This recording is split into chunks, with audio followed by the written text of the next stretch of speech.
now call this regular meeting of council to order and ask everyone to please rise for the national anthem.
Okay, I'll now ask council members if there's any disclosures of pecuniary interest in the general nature thereof.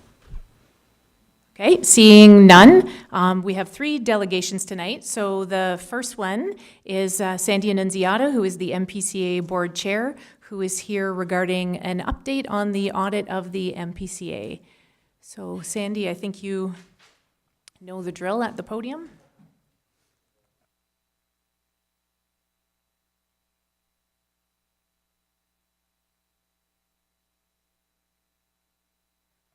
If you just press the button, sorry, getting the...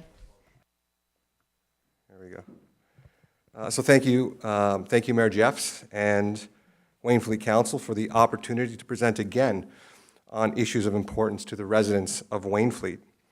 Now, as you know, a number of erroneous comments and irresponsible statements continue to be made about the current operations at the NPCA. Now, the most serious in my estimation is that the NPCA is a rogue organization that has somehow lost its way, is neglecting or is not fulfilling its mandate.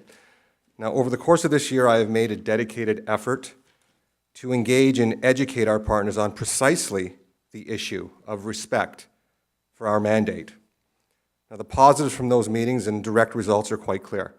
New partnerships from those meetings have culminated in a place for Métis Nation at our table, new terms of reference for our Niagara Peninsula Conservation Authority Advisory Committee, updating a very outdated MOU, a recommitment to a fair, transparent, and accountable watershed restoration program, new partnerships with DSPN in outdoor learning opportunities, a unanimous motion to engage the Auditor General and finding a path forward for her office to do the good work that she continues to do on behalf of the residents of Ontario. Those are just to name a few. Now, later on, our CAO will be speaking to other initiatives we are proud to bring forward.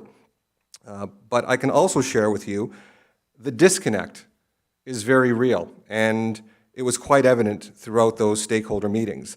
And it lies within what our mandate actually is and what our partners think or feel or want our mandate to be. Now, a perfect example of that is our recent agreement with the Department of National Defense. Now, this is not a new arrangement, and in another form has been in place for the last 10 years. But the fear-mongering and the misinformation perfectly illustrates what's been going on. Point of order, Madam Mayor. What's your point of order? Mr. Annunziata's request for delegation specifically talks about the Auditor General and the audit. What he's talking about doesn't have anything to do with the audit. So, Sandy, if you could maybe stick to the kind of the update on the audit. I know you're trying to clarify. There were some statements made. I believe there was a piece of correspondence regarding that, some statements that were made and there was some clarity surrounding that, so I appreciate that, but Okay. Thank you. So of particular concern in this forum is the wishes and concerns of Wainfleet residents. Now, each of you have been trusted to represent those collective concerns. Now, I've tried to do, and our board has done an excellent job of managing the expectations of all our sector partners, and they do so exclusively within the language of the Conservation Authorities Act. Now, that language is a very marvelous document, and it is unequivocal. The Act itself has never been the issue, and when the Auditor General comes in and speaks to what our mandate is, and certainly does some comparatives and some benchmarking against other conservation authorities in Ontario, I'm certain that she will recognize that our mandate has actually been strengthened. So through Bill 139, the changes have been minor, but it allows the strengthening of conservation practices, and we fully support those changes. The problem is not the language within the Act, and I've said this on many occasions. The Act is a marvelous document, and we respect that legislation. But the problem lies within the interpretation of the Act and the ongoing policy creep that has occurred over the last decade, blurring the lines and providing less and less predictability to our partners throughout the watershed. Now, currently, we have been challenged by individuals and certain groups that, through no fault of their own, because of the long-standing policy creep and because of the pervasive way the misrepresentation of the Act has been applied here in Niagara, they find themselves actually thinking we are not following our mandate. And that would have us revert to the problems and issues of the past. And again, this was an organization in crisis. And those aren't my words, those are the words of an independent third-party consultant who did a deep dive in an organizational scan back in 2013. That is the culture we moved away from. That is the dysfunction that was revealed, and shockingly, that is what certain voices want us to move back to under the guise that presently we are not following our mandate. Now, we no longer look like the organization. Therefore, the assumption is somehow we are no longer following our mandate. Nothing could be further from the truth. Of biggest concern to Wainfleet residents, and the message I have repeated many times and would encourage this council to pass on to every property owner, under this leadership, we will not trample on the private property rights of individuals. That message is at odds with the same voices and groups that continue to misrepresent the Act and therefore our mandate. Now, the Act is permissive and allows for the principles of conservation to be upheld. Those that have called for a supervisor believe the Act to be prohibitive, that private land should somehow be annexed, protected from the people, and local decisions made by unelected, unaccountable representatives appointed by the province. In even simpler terms, and I've made this statement in the past, the Conservation Authority is not an EPA. It's not an environmental protection agency. We are a conservation authority created and envisioned under the legislative mandate of the Conservation Authorities Act. Environmentalists protect the land from the people. Conservationists protect the land for the people. Now, what's going on right now is not any different, and it's very reminiscent of the environmental movement of the early 20th century. Two opposing factions coming together, and quite frankly, I think they're at it again. There is an ideological battle, and the NPCA has been caught in the middle. Conservationists seek to regulate human use, while preservationists seek to eliminate human impact altogether. Yes, we are at odds with that ideology. Yes, we disagree with that approach, and we do so because we've chosen exactly to follow our mandate. So again, I ask that along with the board and staff, you embrace what the Conservation Authority stands for, you respect the Conservation Authorities Act, and you do not fall victim to the backsliding of policy creep, disrespect for personal property rights, and the misrepresentation of what our mandate truly is. We are not beyond criticism, but we would respectfully ask that any decision you make is based in fact. So a few points. Certain voices have called for a Kathleen Wynne appointed supervisor for no other reason than what they would want our mandate to be. They have yet to articulate what we have not done or done that doesn't confer with our mandate. Also, to be clear, that a councillor would assume a Kathleen Wynne supervisor would somehow better represent the concerns of Wainfleet residents at the NPCA table is absolutely shocking. Look no further than other areas of importance where decision makers at Queen's Park have taken decision-making out of local hands. Third, I will applaud the Premier. She has already weighed in on the issue and said quite clearly she will not entertain a provincial supervisor. And further, the motion is completely out of order.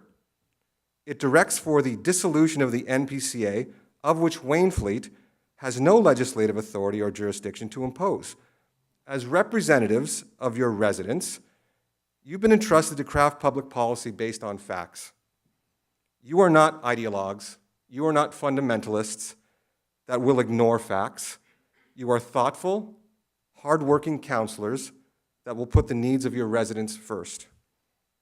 So I have full confidence in the AG to conduct an audit and provide details to this council upon tabling her report to the legislation.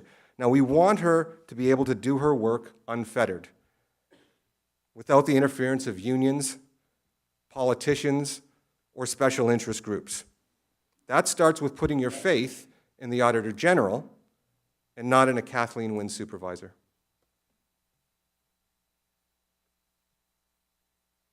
Okay, thank you, Sandy, for that presentation. Are there any questions from council members to our presenter? Alderman Dykstra? Through you, Madam Mayor. Thank you, Sandy.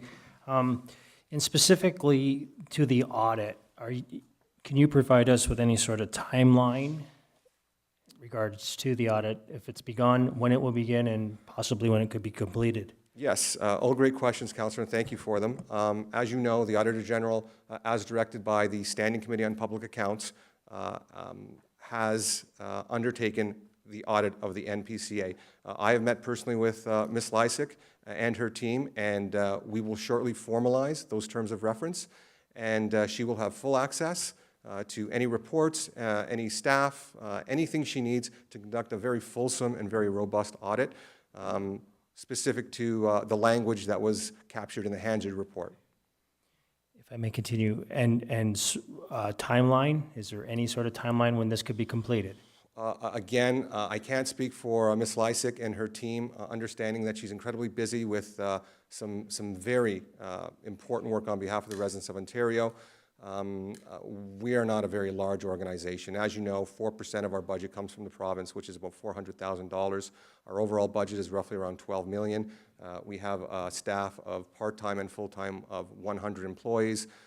I really can't anticipate what the timeline is. All I can do is commit that Ms. Lysick will have full access to everything she needs to conduct a very thorough audit. She will table that report to the House, and those comments and her findings will be fully accessible by the public. If I may continue, Madam Mayor, one last thing. I hear you're saying that it's a fulsome or complete audit, although I have heard from numerous sources that it is, in fact, only a light or friendly type of audit, which is not completely in-depth. Is this correct? That is not correct, so I don't know where you're getting your sources from. Speaking with Ms. Lysick and her team, the complete capturing of the Hansard record called for a full financial review. On top of that, we have gone through the Hansard recording in order to capture the intent and the spirit of the mover of the motion at the Standing Committee of Public Accounts.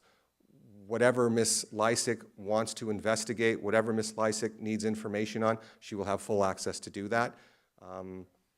So with respect to some of the things that you're hearing as far as a friendly audit or not as fulsome, I have not heard that, and that is factually untrue. Thank you. Okay, other questions from Council? Alderman Hassels. Yeah, you talk about the supervisor's role. When I hear a supervisor, I would think they're going to take the role of what our mandate is for the NPCA, not what their mandate is. Like Premier Wynne, you mentioned, I can't see a supervisor implementing her mandate. It would be the NPCA's mandate I would think they're going to enforce. I don't know if you can clarify that or not. Well, and that's a great question, Councillor, but again, it's not the NPCA mandate that the NPCA follows. It's the Conservation Authorities Act, and we are bound by that legislation, as all our 36 conservation authorities throughout Ontario. So again, I'm still unclear as far as what role, if any, a supervisor would have. The board is very effective in making sure that they manage the expectations of our partners, and they do so exclusively within the language of the Conservation Authorities Act. So our mandate at the NPCA is the Conservation Authorities Act, as is all 36 conservation authorities throughout Ontario. Alderman Kunk, you had a question? Through you, Madam Mayor, yes, I have a few. Can you tell us if you were offered an audit by the Auditor General early in this new year, and did the MPCA turn that offer down, and why? We were not offered an audit. We were offered assistance by Ms. Lysick. At the time, we had already approved a motion that we were working with, and we passed that motion on to Ms. Lysick. She respected the motion, and she committed if there's anything that we can do in the future, by all means, she would leave the door open. Thank you for that. Can you tell us how many private citizens the MPCA is currently suing, and what is your budget line for legal expenses for suing private citizens? Well, as I appreciate the question, Councillor, any information to do with human resources or potential litigation, I'm not at liberty to comment on. So I apologize, I can't give you a more fulsome answer other than that. So you don't know how many private citizens you're suing? I believe the NPCA is currently in litigation with one individual. Okay, and did you use taxpayers' dollars to hire a lobbyist? And was that lobbyist working for the interest of a private company? No, we did not hire a private lobbyist specifically for the interest of a private company. The MPCA engaged the services of a lobbyist to do one of many things. One was to convey our response to the province with respect to the issue of biodiversity offsetting, where the MPCA was requesting a 3-to-1 ratio, where the province was only offering a 1-to-1 ratio. That was one of the first issues that we had charged our lobbyist to perform. The other issue that he was responsible for was communications, and communicating with all levels of government to see what impacts the results of the Conservation Authorities Act review would have, and working with them to see if there was any funding opportunities, and again, just to more or less move the concerns of the Conservation Authorities Act as we were all working through the public meetings with respect to Bill 139. Okay, and as far as your per diem rates go, I understand that the OMB has to approve the actual rate. I'm just curious to know if the OMB has approved the most recent per diem rates. That would probably be a question for, I really don't know the answer to that. I know the per diem rate was approved by the OMB last year, in 2016. If it's a yearly thing, I really can't answer that. And would you be charging your per diem rate for this meeting this evening? Excuse me, would I be charging a per diem rate? Yep. Again, whatever I do in my capacity as chair, I follow the rules and I respect those rules, and any decision that a board member makes to submit a per diem rate, it's at his discretion, his alone. Okay, thank you. Okay, any other questions from council members? All right, seeing none, Sandy, I really appreciate your presentation and your succinct answers, so thank you very much. My pleasure. And now we have Okay, we're going to receive the presentation. We'll receive them one at a time. So can I get a motion from Alderman Hessel, seconded by Alderman Dykstra, to receive Chair Annunziata's presentation? All those in favor? And that is carried. And now we have Mr. Mark Brickle, the CAO for the MPCA, who's here to tell us about the new initiatives at the MPCA. Thank you, Madam Mayor and members of council. Really appreciate the opportunity to come and fill you in about where the Conservation Authority is these days. And it's great to be able to share it in front of such a large audience. It's nice that so many people take time to learn about us. When I first was first made acting CAO, I delivered these comments. This is just a short version of that. Thanks to a solid strategic plan and our board's commitment to implementing that plan, the NPCA that exists today is more professional, better managed, more customer and stakeholder focused, more transparent, and more accountable than ever before. In addition, we have made significant investments in our parks and campgrounds, with more to come. Importantly, our staff now have the tools and resources necessary to do their work. Costs have been controlled, and revenues are up substantially. And we continue along the path of continuous improvement. That said, the best is still to come. And tonight, I get to tell you about the best which is still to come. And I can assure you that the initiatives that we're going to show you today and reveal to you today could not have happened without the exceptional leadership of our board and without the commitment that they made to the strategic plan for 2014 to 2017.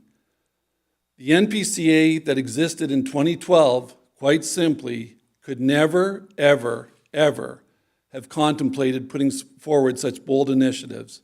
They were not ready to do so. The strategic plan from 2014 to 2017 has made us ready for that. So I share with you our waters, our lands, our legacy, our life. This is, in fact, the biggest, boldest, most robust initiative in NPCA history.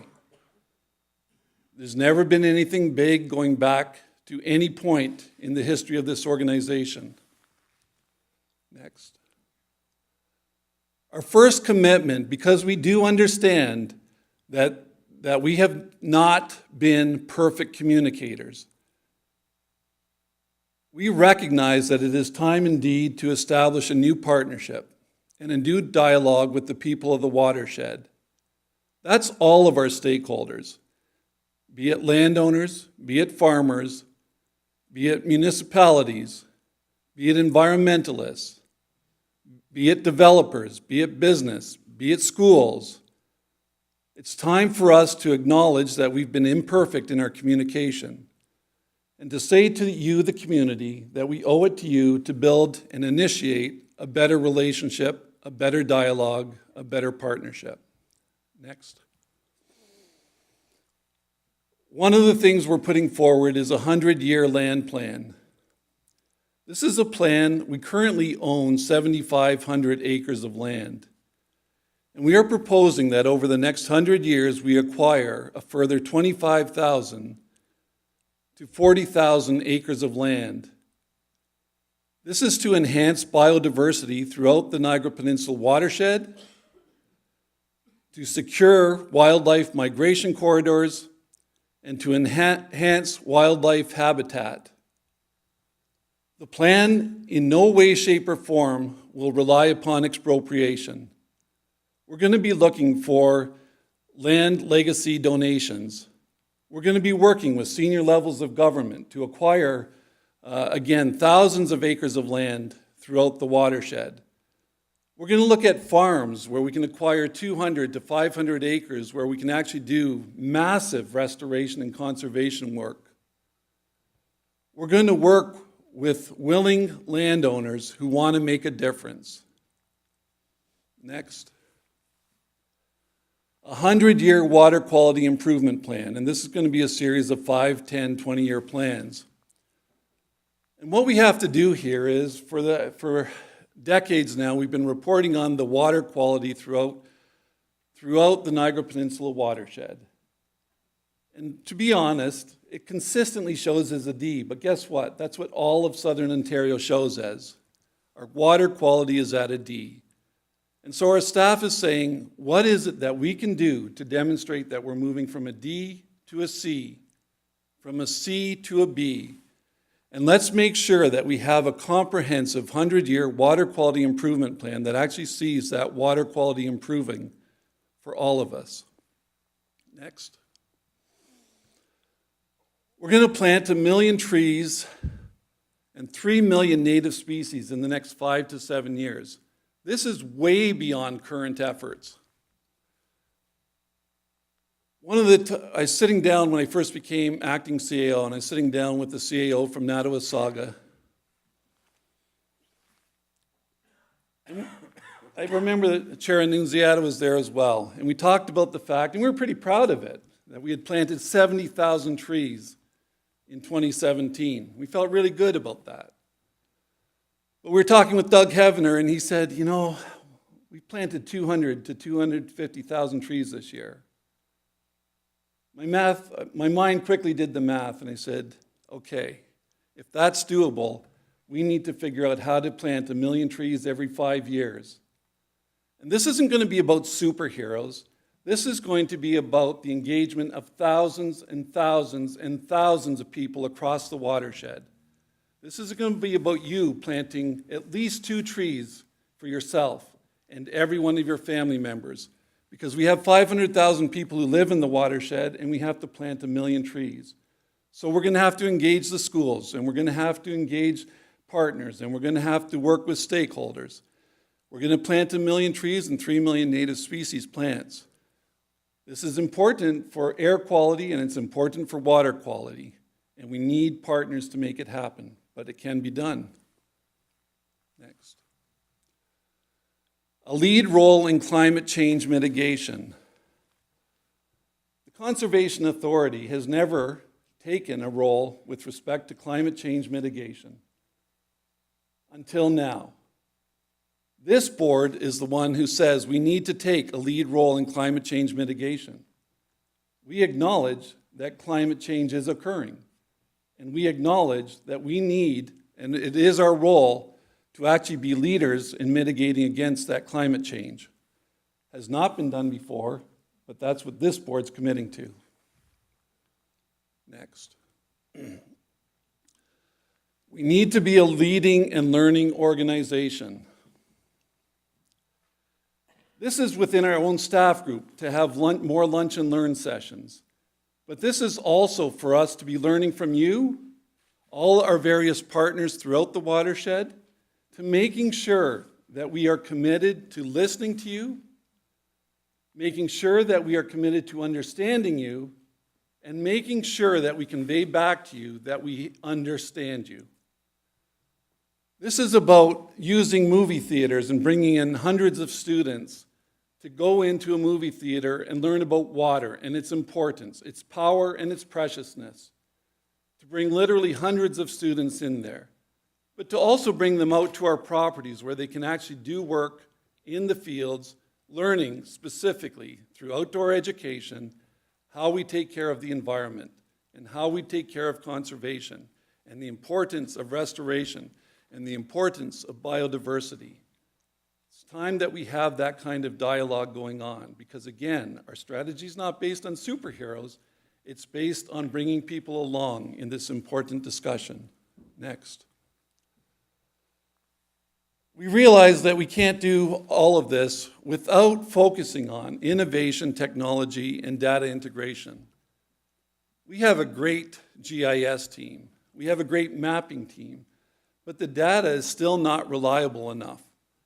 We have other technology needs that make it easier for staff to do their work, whether it's monitoring wells, or to be monitoring water, or to be monitoring the storm systems and flood plains. So we recognize that we need to develop an innovative technology and data integration strategy. And we're using, for all of these initiatives, we've got all of our staff throughout the organization volunteering to serve on 3, 4, even 5 of these project teams to make sure that we get it right, because they recognize that all of these things are integrated one with the other. Next. And we want to establish an annual Watershed Champions Awards program. It's time we start recognizing the people who are doing the right things. And that can be a conservation club, but it can also be a business who implements, who plants a pollinator garden of 5 acres or 10 acres. It can be about a school who does the right thing and gets their students involved with our programs. It can be about a family making the right choices for water conservation on their property. We want to start recognizing the people that are doing the right things and celebrating those things so that we can all learn from one another. And next. We also, as part of the commitment, currently we've increased over the last couple of years from just 200 or 300 volunteers a year. We're up now to 700 volunteers a year. But through this plan, the plan is to take us up to 5,000 to 10,000 volunteers on an annual basis. And that's what will allow us to get so much of this stuff done. We share this with you tonight because last meeting, we hadn't even announced all this stuff. We told you it was coming, but we hadn't announced it yet. So it had to go to our board for them to do it. And then we wanted to bring it here to make sure that you were aware that NPCA is indeed fully, not just fully, but more than ever committed to the most robust conservation mandate conservation program ever put forward. This would be the pride of any conservation authority across Ontario. Financially, I don't even know what you would talk about because we are so financially well run. It's mind-boggling that we even have this conversation, to be frank. We have control of our finances. We are increasing revenues, decreasing expenditures. We consistently operate within our budget. We now do multi-year capital planning, as you heard from Todd the last meeting. We now plan for projects that are going to happen 10 years from now. That was not the case in 2014. We have a plan, and I applaud this board for the amazing work they've done that now allows us to move forward with these really important initiatives. Thank you so much for your time. Okay, thank you, Mark. Are there questions from council for Mr. Brickell? Alderman Conk. Through you, Madam Mayor. You talked about the desire to acquire more acreage. It was quite a lot, I think. So can you tell me how you're going to budget and dedicate the funds to acquire that 250 acres per year? Yeah, so thank you. Great question. As I was saying, that right now what we have assembled, we've got somewhere between 10 and 15 staff members who volunteered to be part of that project team. We're putting together the operational plans for that. We look forward to bringing those back to you. But this is going to be about working with senior levels of government. This is going to be about working with other foundations. This is going to be about working with conservation clubs who want to go out and raise money to help secure key lands. This is going to be about working with industries. And by the way, the number of industries who've come forward to say, we want to help you plant 1 million trees. We want to help you plant those 3 million species. We want to be part, we want to offer up our staff for volunteers. So we want to put together a strategy that figures out how do we acquire this. Hopefully quarries as they're renaturalized. We were just recently on a biennial tour, and Dufferin Quarry is one that Halton is going to acquire in the next few years as they do the restoration work on it. So it's looking at literally how do we acquire 200 acres to 400 acres on an annual basis. We don't have all the details worked out around that, but we will be engaging the community to figure out how we can do that because we believe it's that important. Okay.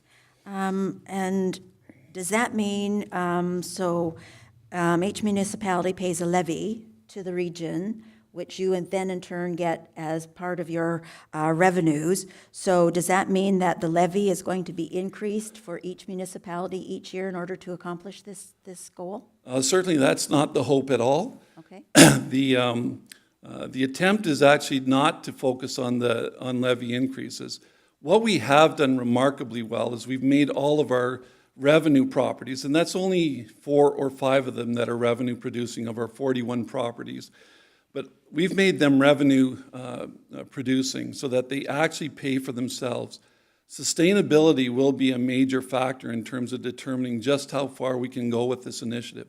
We believe it's the right initiative, but we will need community partnerships, community engagement, community involvement, and we'll need some heroes along the way to make it happen, but it's the right thing to do.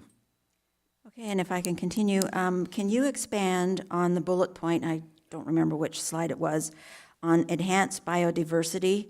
And can you give us an example of the lands you may be looking at acquiring that fall within all the other bullet points? I obviously don't have that slide memorized. However, what I would point out to you is NPCA is the leader in biodiversity throughout Niagara. We will continue to be that leader, but we want to expand our efforts with respect to biodiversity. That's why we acquire unique properties like the Wainfleet Bog. That's why we acquire unique properties like the wetlands or the quarry lands here in Wainfleet. That's why we acquire properties like Mud Lake. That's why we acquire St. John's Pond. That's why we acquire Balls Falls. So we make sure that we have a great range of properties for people to experience and to make sure that we're protecting habitat, enhancing habitat, so that we can have the healthiest ecosystem and richest biodiversity throughout Niagara. We recognize how important that is. So in terms of, as we acquire those lands, we put it against our acquisition strategy, which is informed by our ecologists, our biologists, and again, we've got people from all across functions within the NPCA feeding into that. We're further going to go out and we're going to say to you in the community, which lands do you want us to acquire? Which lands matter to you that you say, because we've heard about some of the ones that you really like and you really value and you recognize how they contribute to biodiversity. Which ones do you think we should be acquiring to help us with that? We also want to take on some large properties that require massive, if you notice, a lot of Niagara's clear cut. We actually want to take on a lot of property and start to replant it, to actually create conditions for wetlands to develop over 100 years. They're not going to develop clearly in 2 to 5 years, right, but to allow for wetlands to establish themselves over a 100-year period is in fact realistic. So we want to create the conditions for that by acquiring 200 or 500 acre properties, which again, reinforce north, south, east, west migration corridors.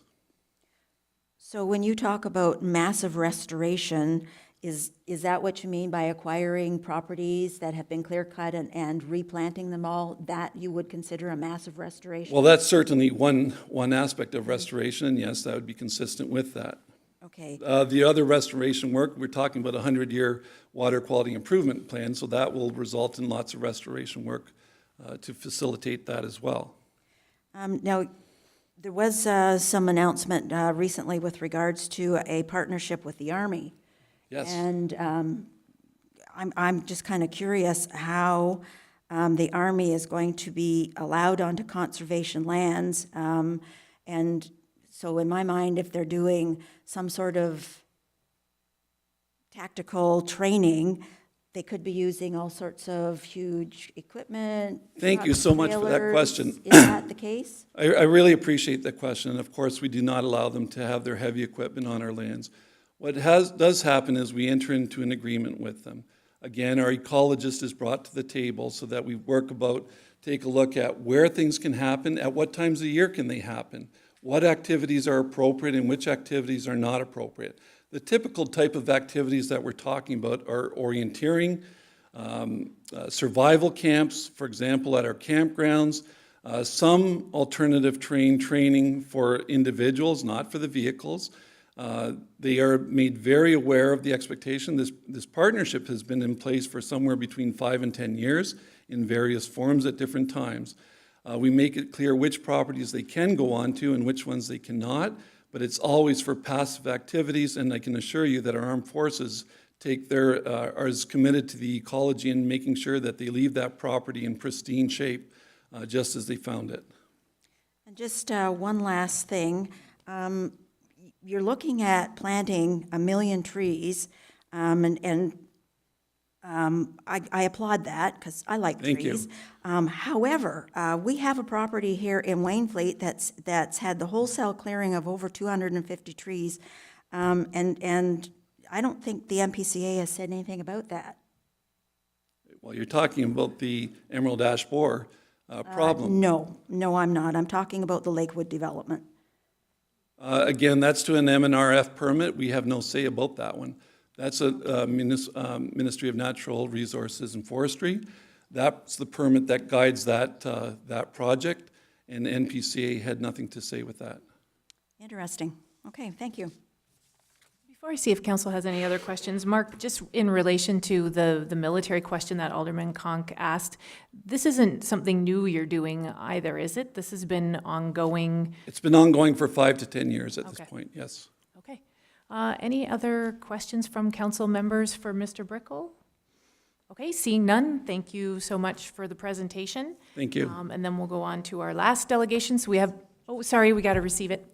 Can I get a mover and a seconder to receive the presentation? Moved by Alderman Gilmore, seconded by Alderman Hessels. All those in favor? That is carried. And now we have Mr. Ed Smith here, and he's here to talk to us tonight regarding MPCA supervisor. And Ed, if the light is on then you should be good to go. So Madam Mayor, councillors, ladies and gentlemen, all the protocol of this council is respected. Yes, so as was mentioned, I'm here to speak, I guess, on the other side of some of the things that we've heard tonight. So for all transparency, Chair Annunziata said that he was aware that they were in litigation with one citizen. I guess I would be that citizen. I am the guy that the MPCA is suing. So I share that with you not for empathy or sympathy, but so that you can weigh my words accordingly. And I would also disagree with him, although I don't know the legal definition of in litigation, but I do know they're suing another citizen. So I'm here to speak to you tonight about, does the MPCA require a provincial supervisor? Now, there was a lot of talk so far tonight about the Conservation Authorities Act and how they adhere to the mandate. Nobody quoted that mandate, so I'm going to tell you what the Conservation Authority Act, which is provincial policy, says is the mandate of a conservation authority. The objects of an authority are to establish and undertake, in the area over which it has jurisdiction, a program designed to further the conservation, restoration, development, and management of natural resources other than gas, oil, and coal. So that's the direction that the MPCA gets from the province. Of course, there's a lot of other clauses in that act. The MPCA mission statement, which is developed right here in the Niagara region, to manage our watershed's natural resources by balancing environmental, community, and economic needs. I believe economic needs is what has got us to the point that we're at now with the MPCA. There is nothing in provincial policy that gives the MPCA power to decide what the economic needs of the Niagara region is. There's nothing in provincial policy on that. And if the MPCA were to say, well, there is mission creep over the years, and so we have to take these things into consideration, then I would challenge them to say who in the MPCA staff is qualified to decide what the economic needs of the Niagara region are. They have no economists on staff. They have nobody qualified to deal with economic needs, and yet they've developed a mission statement for themselves that seems to empower them to take into consideration the peninsula's economic needs in their decision-making matrix. So why do I believe that a supervisor is required at the MPCA? It comes down to 3 words to me: transparency, integrity, and accountability. You put those together and you get the public trust. The MPCA gets about $8 million, and that's rounding off, a year from the local coffers of the Niagara Peninsula. That doesn't come from the province, that comes directly out of our pockets. They also have environmental responsibilities that I believe is one of the most pressing problems facing all of us at this particular time in human history, and therefore it is something to be taken seriously. In one of the folders that was put in front of you is a case, if you will, or a case study called Coil Creek. I have been involved in a number of complaints on what I consider and what adjacent landowners have considered to be violations of the Conservation Authorities Act. And strangely enough, in each one of those complaints, it was a developer that broke the act. In one case at Coil Creek, a local developer dumped hundreds of tons of fill into a provincially significant wetland without a permit. In another case at Draper's Creek, a developer put in a drain pipe to drain the swamp so that it was no longer a provincially significant wetland, and then applied for a permit to build a subdivision, which he would not ever have gotten that permit had it remained a wetland. By the way, that case went to the OMB, and the OMB agreed that the OMB agreed that's a wetland, whether it's been drained or not, and did not issue the permit. The other case that I would draw your attention to is, of course, Thundering Waters, in which, although they say they were not actively lobbying, they being the MPCA, actively lobbying for a private developer, I'm hoping to convince you otherwise tonight. And then, of course, there's also St. John's, or it's also called Two Sisters in Niagara-on-the-Lake, a clear-cutting case, again, developers involved. From the taxpayer standpoint, there is issues of developers' influence at the MPCA. Another reason why I believe a supervisor is required at the MPCA, their responsibility as employers. Cindy Forrester has quoted that approximately 60% of the staff at the MPCA has changed in the less than 4-year mandate of this current board. And when I say changed, I want to say firing, but I don't know what the actual definition of the word fired is. It could be permanent laid off, it could be contracts not renewed, but about 60% of the staff has turned over since this board took the helm. Now, interestingly, 2 were brought back of the, I guess about, I'm going to say 6 weeks ago, 8 were fired. Two were brought back for reasons that haven't been made extremely clear. But I want you to imagine something. I want you to imagine that you work at a place and you get fired. And there's a storm brewing in the community, and then 2 of you are brought back. I want you to imagine how it feels to be those 2 people. I would also say that, no, you know what, I think I won't say that. I have to be careful on some of the things that I say. So I'm going to address the issue right now about whether or not they use public funds to hire a lobbyist to assist private developers. We heard the chair say earlier this evening that they did not do that. I'm going to refer to a meeting at Niagara Region on April 28, 2016, in which I was presenting to Regional Council. Chair Annunziata and I got into a bit of a question and answer back and forth on some of the issues at the Niagara Peninsula Conservation Authority, and we got into the issue of a lobbyist. He stood and he said publicly, and I actually have the recording here, but I'll ask you to trust me on this. I've quoted his words. Again, I will correct the public record to say that the MPCA is not lobbying. When he said those words, I had the contract for the lobbyist when he said those words. And I took a pregnant pause when he said it, and I thought, do I bring that out here now, or do I wait? And I decided to wait and let it slide because I like to play, and play is the wrong word, but I like to think of the longer term, and I had a strategy for that contract, and now that was not the time to bring it out. But anyway, I don't want you to even take my word on that.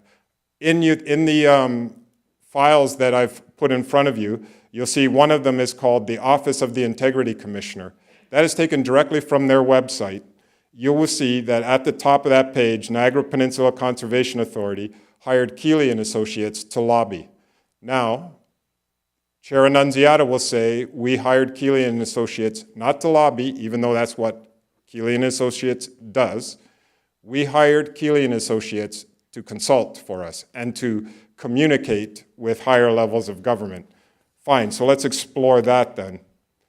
The next page is one of the communications that they sent to the higher level of government, which is Member of Provincial Parliament, Andrea Horvath, who of course is the leader of the New Democratic Party. If you go to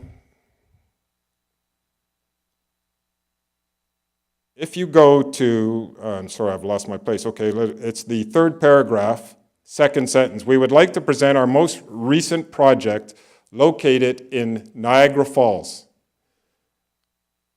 This is a briefing note sent to the Member of Provincial Parliament seeking a meeting with them, being set up by their hired lobbyists, saying that the MPCA wishes to talk to you about their newest project located in Niagara Falls. That newest project was Thundering Waters.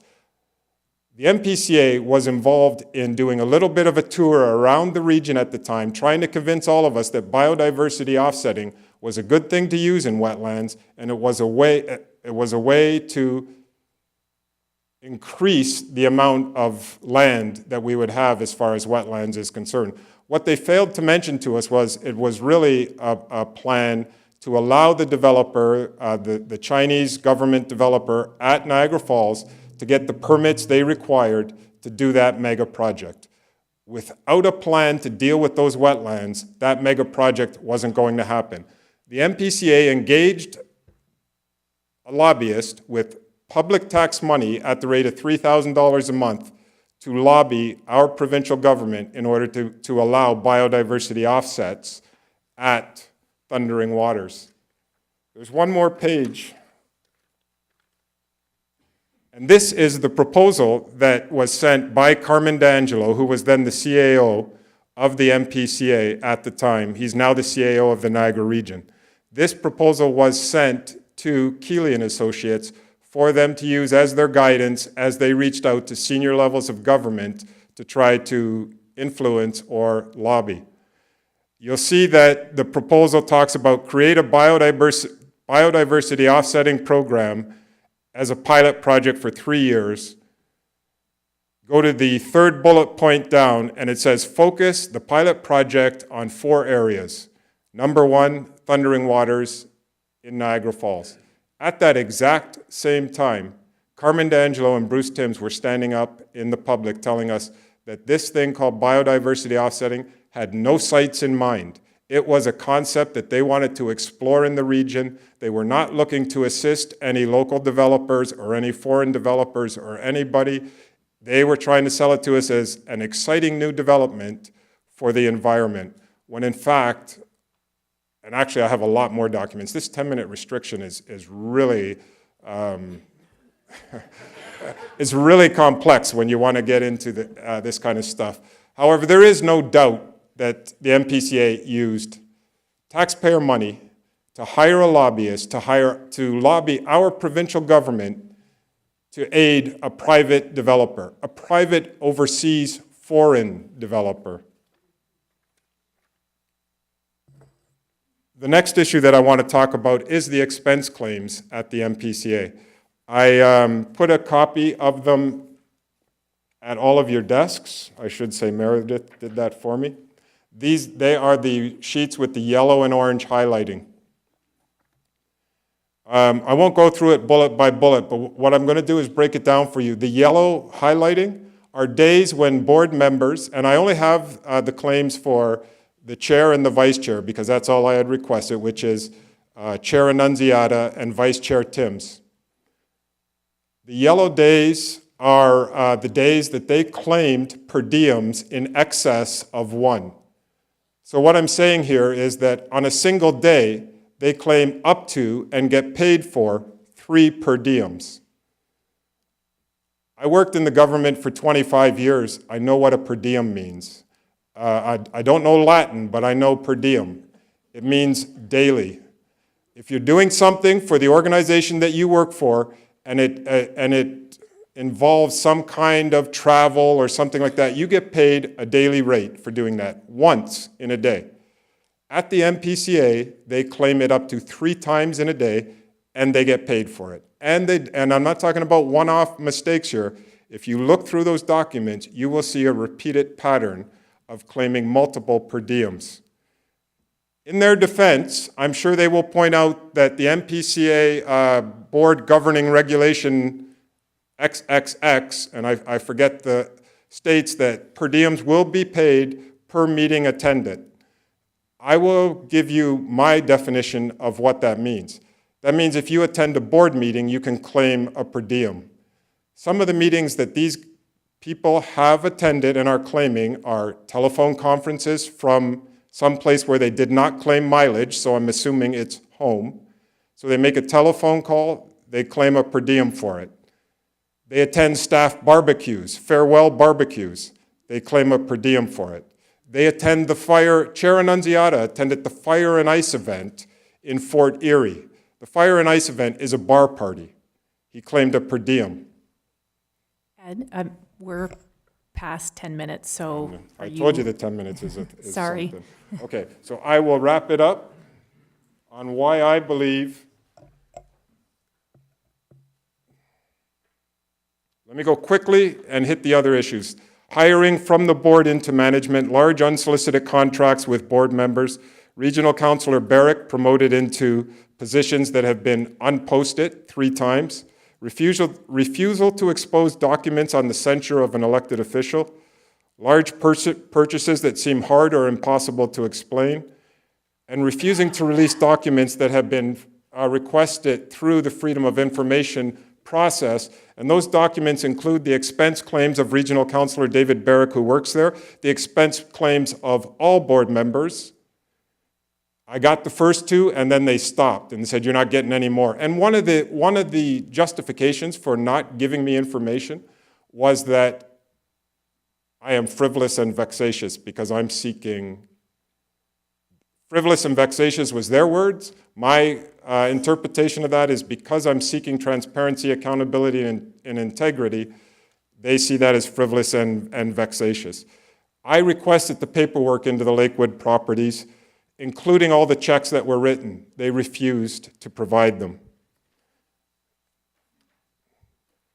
So, Auditor General, yes or no? This is the last question I have to deal with. Chair Annunziata just said that the Auditor General never offered an audit, but offered to assist, or I didn't get his exact words.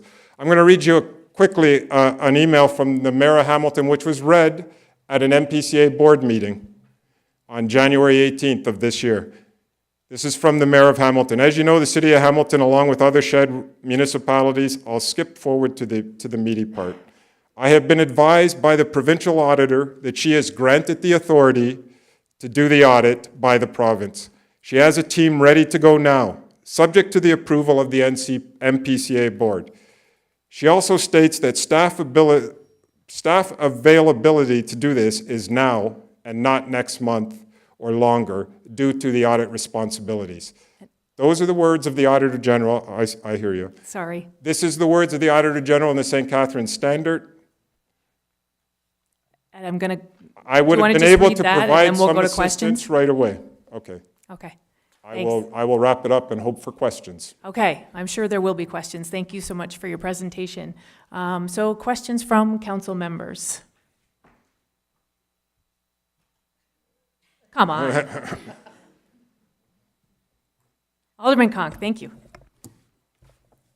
Through you, Madam Mayor, thank you, Ed, for coming out here to give us your version of events that have taken place, and I guess these are more comments than a question. Well, Alderman Conk, when I kind of let it slide the last time we Okay. had a meeting, but we checked the procedural bylaw and we have to stick to questions for Okay. clarification. So, All right, so any? Ed, at the end of the day, When we're talking about the potential for putting in a supervisor and the potential for, should council agree with me that my motion needs to be passed, and a supervisor is not put in place within the 2 months or 60 days that I've stipulated in my motion, Chair Annunziata said earlier that the interpretation of the act is such that Wainfleet does not have the ability to be able to pull that off. I'm paraphrasing. So can you comment on that? Yeah, I sure can. That's his opinion. That has not been tested, and I'm very certain that that is his opinion, and I don't take that from him. I have a different opinion. And I would say that if this council passed the motion, the Premier's office will decide. And as we've learned, as we've gone through this process, provincially, this thing about conservation authorities is in flux and in question around the province as far as accountability. But it is processes like this that are helping to nail this stuff down, because it is millions of taxpayers' dollars that are at stake here. So certainly, I doubt that Chair Annunziata has a legal opinion from the province on that, nor do I. Okay, can I continue? So further to that, can you tell us, I don't know how to word this. Should the council support my motion, can you kind of give us an idea? No, actually, strike all of that. I'm going to go in another direction. The audit. Chair Annunziata talked about the audit, and Alderman Dykstra asked about timelines, and he talked about a friendlier audit. In a conversation that I had with you earlier this week, you indicated that you have already spoken to the Auditor General's office, and that terminology was used. Am I correct in my interpretation of what you told me? Yeah, I think, and again, so I don't want to put myself out as I'm an expert on this, and I did not speak to the Auditor General herself. I get that. It was a staff type of, but the issue is that when the Auditor General is involved, it is not a, like in my mind, I was thinking, okay, it's like when the police are involved, they come in, they seize computers, and they go, they look at whatever they want to do. It's not that kind of a process. It's very collaborative in nature. It's very much working together to define terms and to define what the audit should include. And for me, that's an area of concern. I believe that the audit should go on almost, I don't want to say, I just believe that if there's collaboration, and I don't know much about the Auditor General, so I sure don't want to cast negative aspersions in that direction. But if there's any risk or any chance that an audit can be steered to look in one direction and not in another direction, then that's a concern to me. And I know that's a concern to a lot of citizens who are involved. I want to point out something, because you asked about the Auditor General here, that what she is quoted in the St. Catharines Standard is saying is, I had one team available and I would have been able to provide some assistance right away. Now, you just heard from the chair that that was not so. So either the Mayor of Hamilton and the Auditor General herself got it wrong, or the chair got it wrong, or there is some real confusion between the parties. Okay, thank you. Okay, so I'll look for a motion to receive Ed's presentation. Oh, sorry, Alderman Dykstra, you had questions. Thank you, Madam Mayor. If we could get back to the audit, what Betty was talking about, and I had asked specifically the question about whether it was a light audit or it was, because I have heard rumblings of this. I think what the chair, though, said that they would make anything available that's requested of them. They were not putting forth any barriers.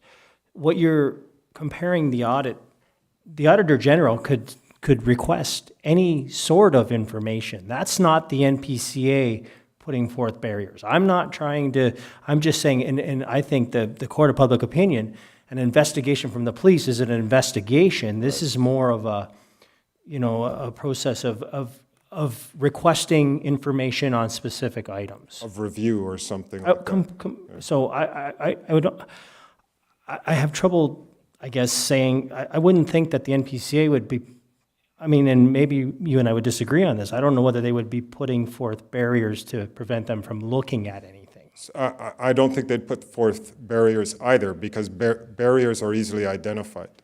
What I do think happens is, if you're able to influence a process, you try to influence the process to put your best foot forward. That's human nature. And so and I would say that all of us would try to put the skeletons in the closet and hope that nobody opens that door. But there are skeletons. And so therefore, it's important that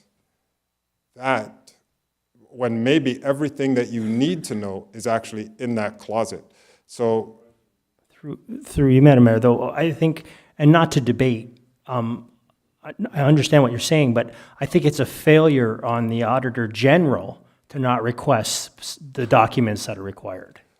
So I take that point, and of course, I'm not here to defend the Auditor General. I can see what you're saying, but then the other possible weakness with waiting for an Auditor General report and not passing a motion to try to change things as possible is that we don't know when the Auditor General is coming in. And you'll remember that one of the three tenets that I talked about in public trust is accountability.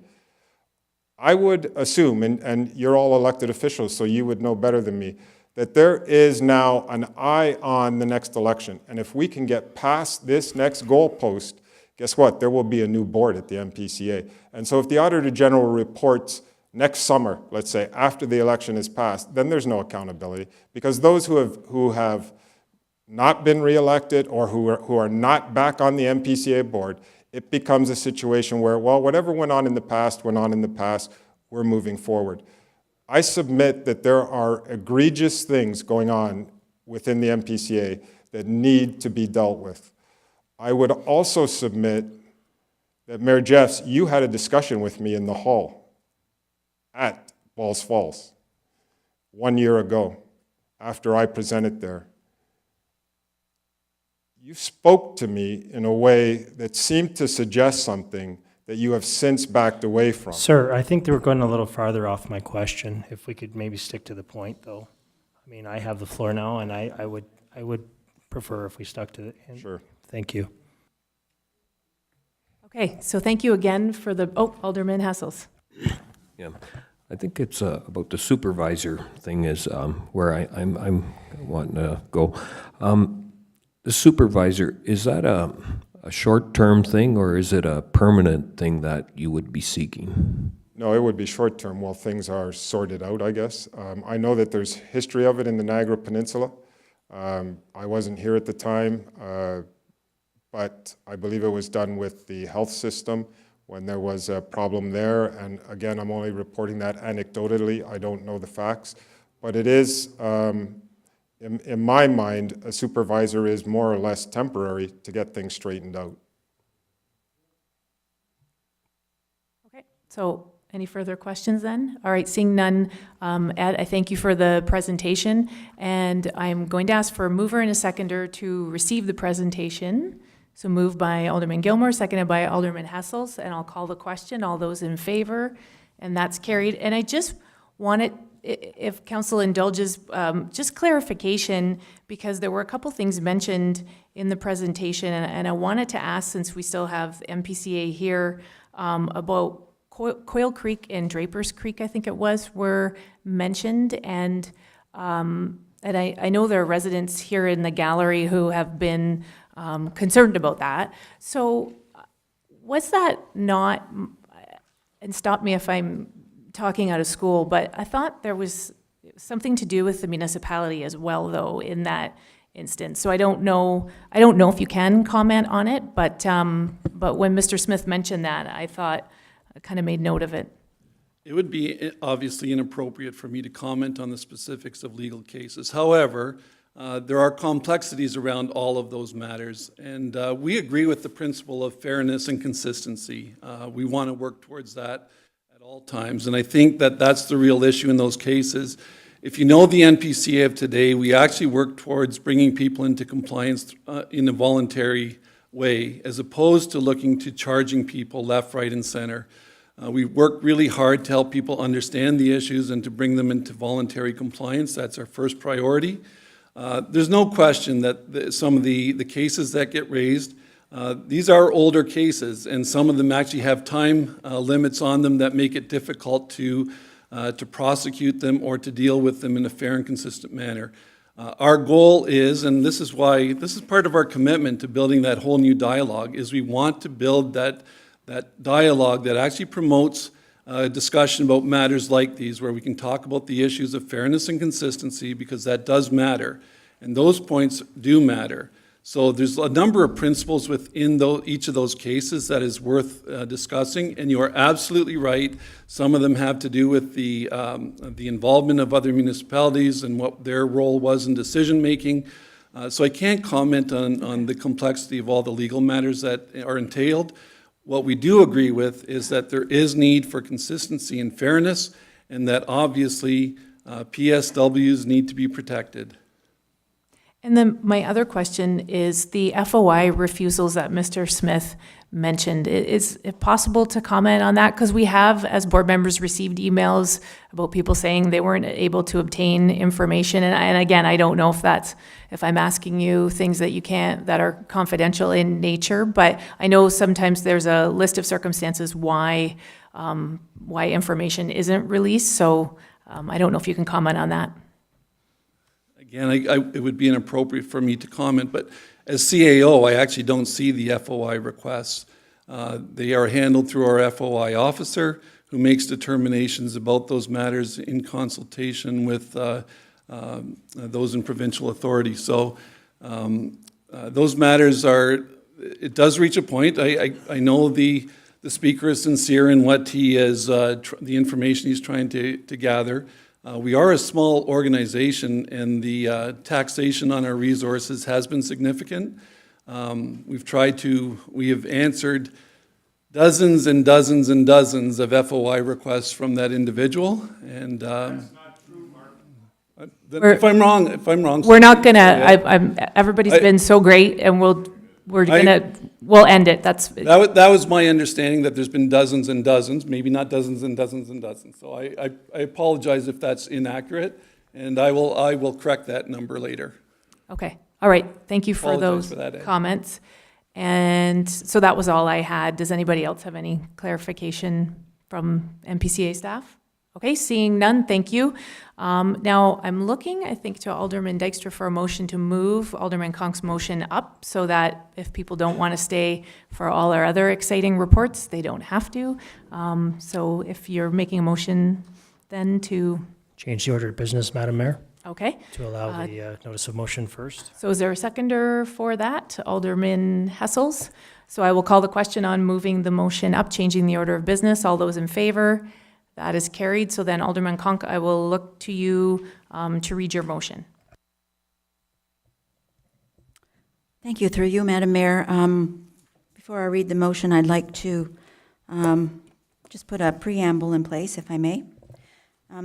I understand that this motion is it's a pretty huge commitment for this council to make, but it is the right thing to do at this present time. It seems we hear almost daily something about the MPCA, and none of it's good. Today, another article was in the paper about a former staff member countersuing the MPCA. Wainfleet's levy portion is about $107,000 and for this community, that's a fairly large amount of money. Money that I, along with others who have been observing the MPCA for a while now, think is being squandered on decisions that have been made that impact all of us. Poor decisions. A boat purchased that was too big and is not being used. Water trucks also bought and not being used. The firing and laying off of staff members, some of which appears were an integral part of managing the watershed. suing private citizens. So if you extrapolate those figures of suing someone, starting at a minimum of $200,000 for legal fees, that means Wainfleet's taxpayers are on the hook for about $12,500 of that lawsuit. Hiring a lawyer to fight a $240 rebate on an inflated FOI cost. There are many more, I could go on and on.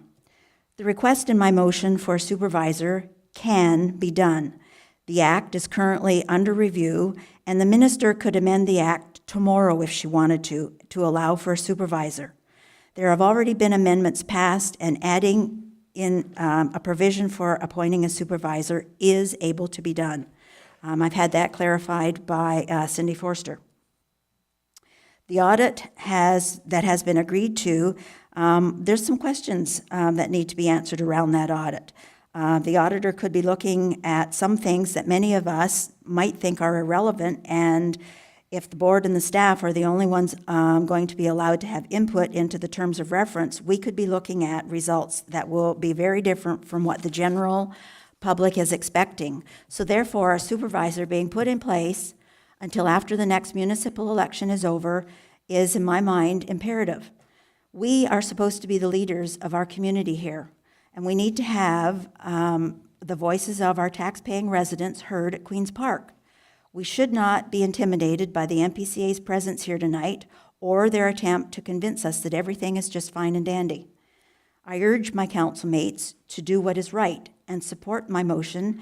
It is the very least we can do to support our residents. And further to that, I would like to have a recorded vote, if I may. The motion itself is, whereas the MPCA has reduced staff, which may have a negative impact on their ability to protect and preserve the lands which it is mandated to manage, and whereas the MPCA has taken other controversial actions that display poor decision-making at the taxpayer's expense and demonstrates an inability to operate in a transparent and accountable fashion within the standards set by the provincial government, therefore be it resolved that Wainfleet requests the Premier of the Province of Ontario and/or the Minister of Natural Resources immediately appoint a supervisor to take over the operations of the MPCA. If a supervisor is not appointed within 2 months, this council requests a meeting for the purpose of dissolution of the board as per section 13.11 of the Conservation Authorities Act. And be it further resolved that the Township of Wainfleet do immediately develop its own selection process for its representation on the MPCA board, which will commence after the next municipal election, and do notify the region of Niagara as the upper tier of our intentions. Okay, is there a seconder for that motion? Alderman Dykstra? Okay, so any discussion on the motion? Alderman Hassels? Yeah, there's just a few points in this thing I'm going to have a little bit of difficulty with. I'm all for the supervisor. I'm not sure about taking over the operations. I look at it as a supervisor managing them and making sure they're following the proper procedures and protocols. So I don't know if you want to make an amendment to it that way. And the other part, if a supervisor, well, it sounds like one could be appointed right away the way you're talking. So this 2 months, I don't know, I don't like to put that kind of pressure on it. It's kind of jumping the gun, I think. So my thing is, I'd like the supervisor to oversee, I guess, the operations of the MPCA. I don't know if I necessarily like the word take over. So I guess I would ask Betty if there's, or Alderman Conk, if there's any leeway on your point on this motion, because the way it's there, I have difficulties with it. Through you, Madam Mayor, yes, I could see a friendly amendment with a little bit of massaging of the wording to oversee the operations. In my mind, it's kind of one and the same thing. Okay. Okay, other? And it's got 2 months. I don't know if that's going to be an issue or not. In case things do take a little longer, it's this time of year. I'm not sure how quick these things will move. Like, I just don't want to rush into something and, because I've seen it with other things, you think you can get it done real quick and it doesn't happen. So the 2 months, I have an issue with that too, so I don't know if that, want to make a friendly amendment, just take that out, or, I imagine it's going to happen quick, but, Through you, Madam Mayor, I really do think there needs to be some sort of a timeline that's put in the motion. I'm willing to go 3 months, but I'm not willing to take it out. Okay, other questions or comments from council members? Alderman Dykstra. Through you, Madam Mayor. I'm kind of thinking in a different direction, although it may not be the popular vote. I do agree with the basis of this motion. However, I'm still struggling with the fact that the Auditor General is involved currently with the audit. What I would like to see, I would make the motion that, I hate to use the word because it's always the elephant in the room, but I would suggest that we defer the decision on a supervisory position until after the Auditor General report. Is there a seconder for that motion? Seconded by Alderman Gilmore. Okay, so I will call the, well, I just like, is there discussion or no discussion? no debate on a deferral. So I will call the question on deferring. Do we want to record a vote? Sure. Okay, so we'll do a recorded vote for deferral. Alderman Dykstra, In favor? Alderman Gilmore, In favor. Alderman Hessels, Opposed? Alderman Conk, Opposed? Mayor Jeffs. In favor.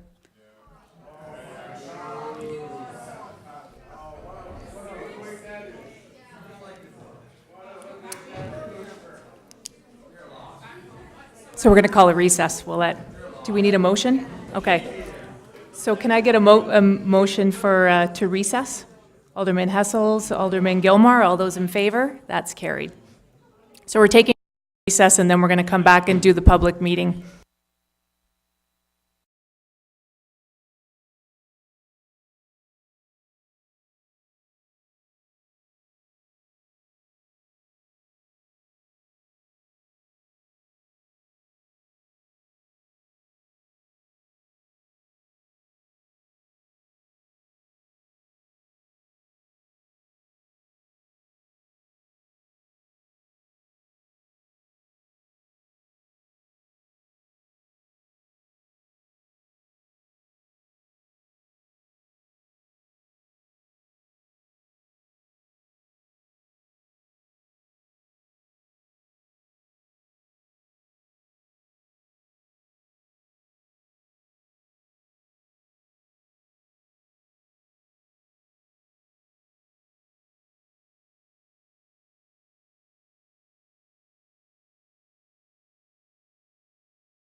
Sorry, scare people. Call the meeting back.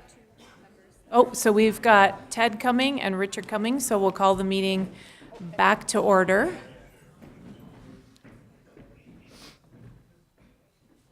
And now we're going to move into our public meeting, the medical marijuana facilities licensing bylaw. So I will start it off and then I will hand it over to our planner. So the purpose of the public meeting is to receive comments from the public and public agencies with respect to the proposed medical marijuana facilities licensing bylaw and proposed amendments to the township's fees and charges bylaw to incorporate fees for the medical marijuana facilities licensing bylaw. So now I'll hand it over to our planner. Through you, Madam Mayor, to all of council. As you remember, council received some delegations from concerned residents with respect to medical marijuana facilities being established in the township. 2 meetings ago, I prepared a report which outlined kind of what our current zoning bylaw and the process for permitting such facilities under the zoning bylaw. But in that report, I also identified that there was an opportunity to do a licensing bylaw for these facilities, which is very similar to a business license. So council directed me to proceed with preparing such a bylaw. So what I've done is drafted the bylaw that was attached to the agenda here. And my intent is having it being out in the public for a couple of days, get some feedback from residents and from council. And then any changes and amendments will be made and a staff report will be brought forward at the next council meeting to formally adopt the bylaw should council choose to do that. I just want to highlight a few key items from the bylaw. So it requires every medical marijuana facility to obtain a license. And like I mentioned, it's very similar to a business license. The bylaw authorizes the license manager to issue, renew, revoke, or suspend a license, and there's criteria for each action. Part of the application requirements include zoning compliance. So in my previous report, I outlined that in order to get permission under the zoning bylaw, there has to be a site-specific zoning bylaw amendment.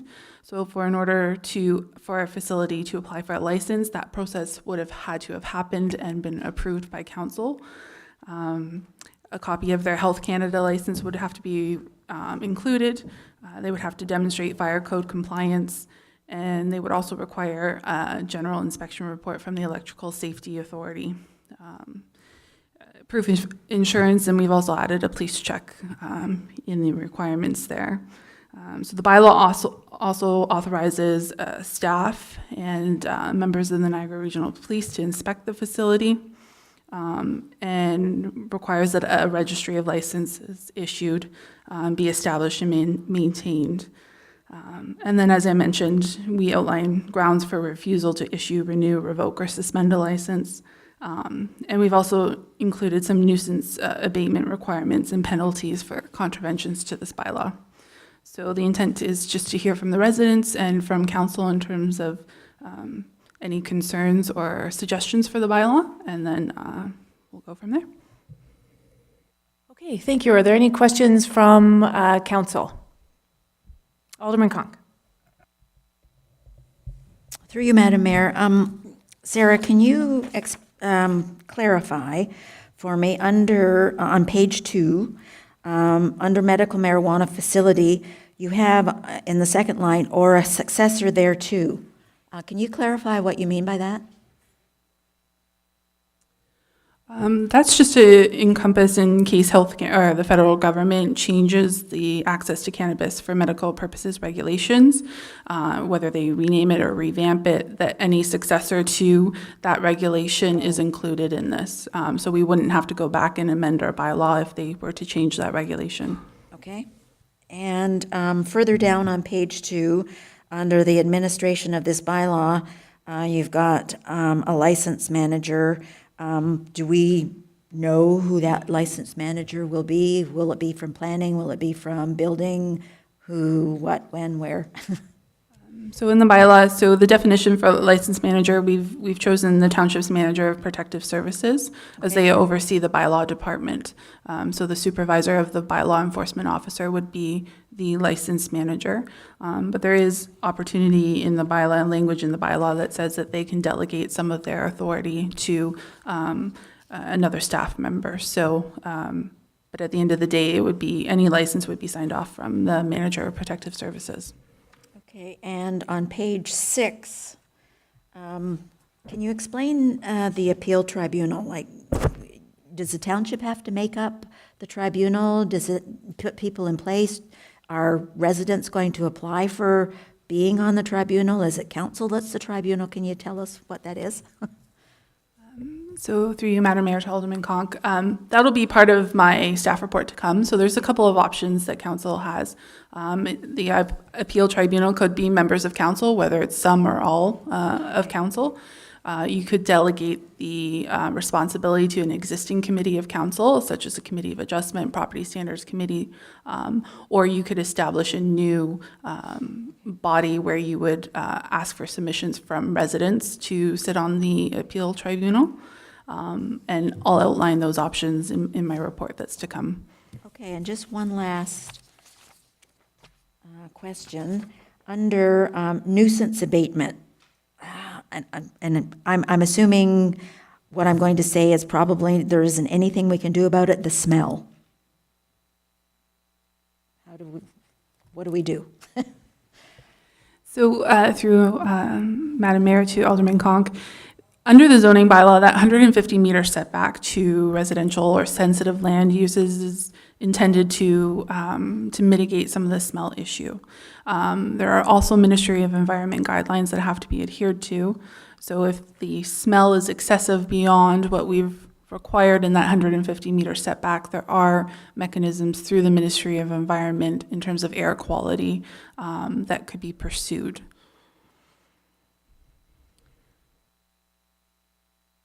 So, okay, so I'm having kind of trouble wrapping my brain around that one, because if the wind is blowing in one direction one day and it's blowing in the opposite direction the next day, how do we get a report to the ministry in time?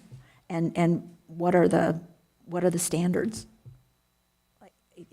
It's kind of a nebulous kind of sort, but I mean, that's part of the complaint that these residents brought forward was this, you know, the smell, and gets into clothing hanging on clotheslines and into cars. Through you, Madam Mayor, to Alderman Conk, I can put some more thought into, you know, if there's anything that we can include in this bylaw to govern that. I'll have to consult Okay. with the Ministry of Environment to better understand their process in terms of air quality complaints and Okay. reaction times, you know, what they require to kind of assess a complaint for air quality. So I can look into that and provide some comment on that in my staff report. Excellent, thank you so much. Okay, other questions from council members? Okay, seeing none, then now it's time for requests for comment or questions or input from anybody here in the gallery. And you can just head on up to the mic if you wish to comment.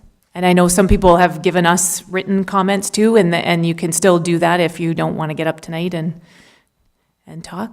Okay? So we just need name and address. Yep, Carol Nagy, 11321 Neff Street.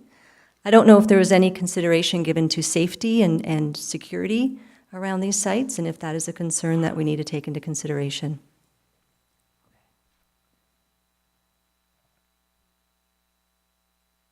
Sorry, Carol, were you looking for a response on that? Sarah, do you have a response for that, or would just take that into?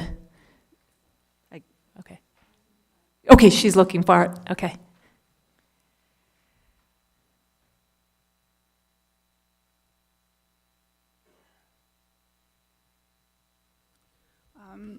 So through you, Madam Mayor, so under our site plan control guidelines, so this facility is subject to site plan control under our site plan control bylaw. It does speak to requirements for security fences and landscaping to block view from street. So that is more outlined in our site plan control guidelines, which is why I didn't include it in this bylaw. Just to follow up, we want to take into consideration putting it in this bylaw specific to the issues around these grow hops. Okay. Thank you. Okay, thank you. Other questions from members of the gallery?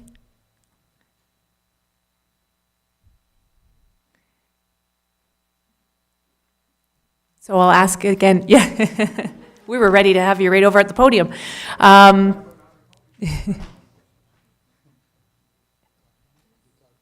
Okay, all right. If I can just get your name and address.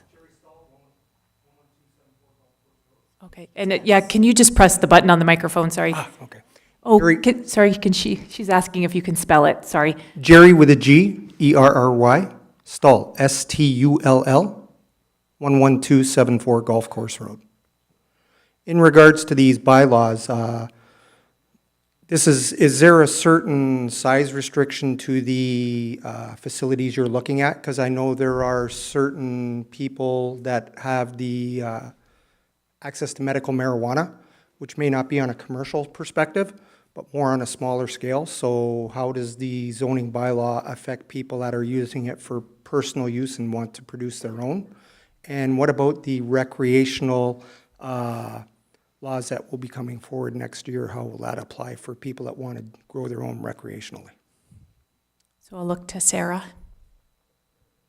So through you, Madam Mayor, so our zoning bylaw, in terms of the definition of a medical marijuana facility, speaks to the production, packaging, and those sorts of activities. Now, we understand that the federal government will be coming down with some sort of regulation or guidelines in terms of recreational use. We haven't seen those yet, so I can't really comment on how this bylaw will be impacted by that, but certainly when the federal government releases that information, we'll have a look at all of our existing bylaws in terms of how that would affect policies already adopted by council and any changes we would need to make. So unfortunately, at this time, I'm not really able to comment on what may be coming down from the federal government and how it will impact this bylaw. Certainly, if medical marijuana facilities are continue to be permitted, they would still fall under our zoning bylaw. So typically, you're looking at a greenhouse type structure, and we have zoning provisions in terms of maximum size and setbacks. And like I said, it has to go through a site-specific zoning bylaw amendment so that we can have further oversight of these facilities. Okay, thank you. Any other questions or comments from the... Sure.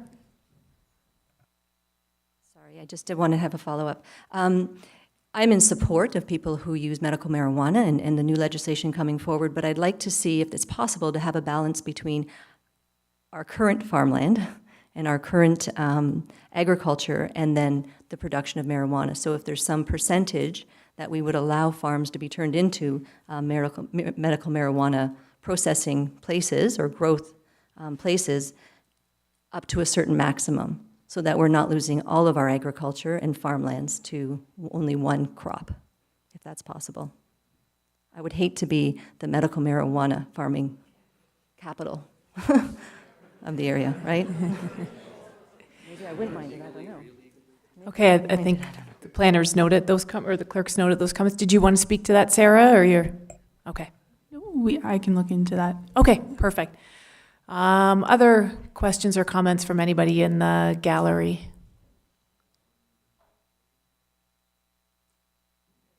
It's just a public meeting.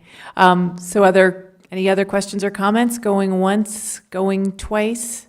Okay, so then I will look to the planner for next steps. So through you, Madam Mayor, as I mentioned, we'll be taking some of the comments made this evening And I've noted a few revisions in terms of just having stepped away from the bylaw and coming back and reading it again, just some typos and things that I've missed. So I'll be putting that together and preparing a staff report to give a little bit more information to council and attaching a more finalized version of the bylaw for consideration. Okay, and it says closing here, Chair, and I have no script, so am I just saying that if anybody wishes to comment, is it, what's the period of time that they can comment on this bylaw? I'm just trying to think when staff reports are due. I would say within the next week, if anyone has any additional comments, they can send me an email or provide something in writing and drop it off at the township offices, and I can review that before finalizing the bylaw in my report. Okay, so that is great. So that this public meeting is over. So thank you to everybody for those comments. And then now we're going to move into the most exciting part of the night, my mayor's remarks. Being sarcastic. All right, so I'll go quickly through these. So we are continuing to do our site visits to local businesses, and Lee is coming with me as we go out and meet different businesses in the community. So since our last regular meeting of council, we've been to Stockroom Supply, which is over on Perry Road. Am I right? Yep. And over by Terry. And then we will be meeting at Feeder Soap and Essentials and Decker's Auto in the coming weeks. And if anybody knows of a business that would like us to reach out to them, by all means, give us a call or shoot us an email. I attended the Women's Place Walk at the Seaway Mall on November 4th, and it was a big success. They had quite a few participants, and I got to know a little bit more about the organization, and I think I have Amber arranging a meeting with Ruth so that I can have a tour of one of their homes. So I'm looking forward to that. And I attended Mayor Campion's breakfast event in support of the United Way on November 9th, and it was held at the Welland Public Library, so it was a great event. Lots of good things going on in Welland, and it was all in supporting the United Way. And then we held our 4th annual Remembrance Day ceremony this past Saturday, and it was chilly, but it was great. And I want to thank everyone who attended and those who worked hard to ensure that everything ran smoothly. And I think he's gone now. Kirk Salt was here earlier. He arranged the flyovers. So we had 4 planes that flew over a couple times, and it was awesome. He's done that, I think, every year since we've had the cenotaph. And it's fantastic. And all the staff and volunteers did a great job. And it was perfect. So it was very good. The next MPCA board meeting is tomorrow morning at Balls Falls, and then Regional Council meets on Thursday evening, and they are doing budget in the afternoon, getting into the budget at the region now. The 19th Annual Port Cares Gala is this coming Friday at the Italian Hall in Port Colborne. I would imagine it is sold out. It's a big draw, but if it's not, I would encourage anybody to attend or everyone to attend because it's a fantastic, they do such a great job, and it's for a great cause. And then Saturday, I will be attending Mayor Campion's, he's a popular guy lately, Mayor Campion's annual fundraiser at Casa Dante in Welland. And then on the 24th, the Wainfleet Volunteer Firefighters Association is holding their turkey raffle at the community hall. And they have pre-sale tickets available, and proceeds will go to support the Christmas food basket program. And one of the things we forgot to put on here, Christmas in the Village for Marshville is November 26th. It's the last Sunday of the month. And actually, I think we have a request from them in our correspondence. And I believe that runs from 1 to 4, and it's a free event. And if you haven't been, it's fantastic. There's lots for everybody to do there. And then our next regular council meeting is December 5th. I can't believe we're into December. Okay, so that's it for my mayor's remarks. So I'll look to the clerk for the adoption of the minutes. That the minutes of the regular meeting of council held on October 24th, 2017, and the minutes of the special meeting of council held on October 30th, 2017 be adopted as circulated. So I need a mover and a seconder for those minutes. Moved by Alderman Dykstra, seconded by Alderman Conk. Any errors or omissions or discrepancies? Okay, seeing none, I'll call the question. All those in favor, and that's carried. And then we're going on to our first administrative report. So I'll get Meredith to read that. That administrative staff report ASR 28 of 2017 regarding the 2018 regular council meeting schedule and the recommendations contained therein be adopted as circulated. So I need a mover and a seconder for that report. Moved by Alderman Gilmore, seconded by Alderman Conk. Any questions or comments about the schedule? Alderman Conk. Through you, Madam Mayor, I'm just curious if there would be much of an agenda for January the 2nd, being as there's the Christmas break in between the 5th and the end of the month. Enough to have, so we have to have a meeting at some point, but I'm just wondering if it's going to be much of a meeting. Could we combine just to brainstorm real quick off the top of my head, we have the meeting on the 9th, which is a special budget meeting, and that's in the evening, I'm assuming. Could we combine council and budget that night? Give ourselves an extra week to, would you like to move that? Okay, so that is moved by Alderman Conk, so to combine the January 2nd meeting with the January 9th meeting to be held on January 9th. So seconder, Alderman Dykstra, any questions or discussion on this? So this is an amendment to this report. Okay. So all those in favor? And that's carried. Any other issues or questions with the schedule? All right, seeing none, I'll call the question. All those in favor? And that's carried. Okay, so next report.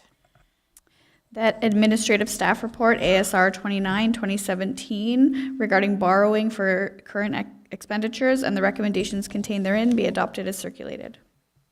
Okay, a mover and a seconder for this one, Alderman Conk, and seconded by Alderman Gilmore. Any questions or discussion on this one? Alderman Conk. Through you, Madam Mayor, I'm curious, have we ever had to fall back on this bylaw before? And I was under the impression that if we had to borrow money, it had to come from the region, not from a bank. Am I wrong? Through you, Madam Mayor, to Alderman Conk. You're not wrong. This is more for cash flow purposes. So given the timing of when we collect our levies, if a capital project was to start prior to the first collection period and we don't have the necessary funds that we are intending to use through our collection of the levy at that moment, this allows us to have a temporary borrowing. So it's not a long-term borrowing. It's just simply cash flowing the money until we collect it, rather than kind of doing else. Okay, any other questions from council? Okay, seeing none, I'll call the question. All those in favor? And that's carried. That administrative staff report ASR 30, 2017 regarding interim tax levy and the recommendations contained therein be adopted as circulated. I need a mover and a seconder for that. Moved by Alderman Conk, seconded by Alderman Gilmore. Any questions or comments on this one? Alderman Conk. Do you have any idea at this point in time how much uncollected taxes that we have outstanding? Through you, Madam Mayor, to Alderman Conk, I don't have those details with me today, but I can certainly run a report and get back to you. Thanks. Okay, other questions or comments?